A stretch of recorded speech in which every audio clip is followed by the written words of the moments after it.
In this video I'm going to show you how to replace the ink cartridges of HP OfficeJet Pro 9015E printer. Open the front door and the ink cartridge chamber is here. To take the ink cartridges out, press the ink cartridge inside and then it will come out. So you just have to press and take it out. Press it till end.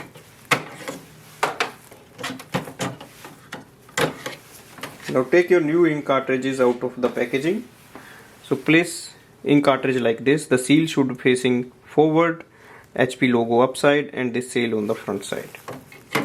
So slide it in and press it until you hear a lock.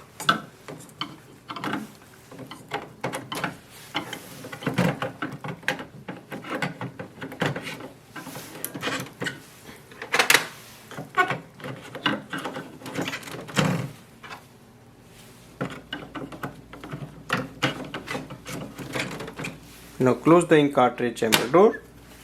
We are ready to use this printer. Thanks for watching.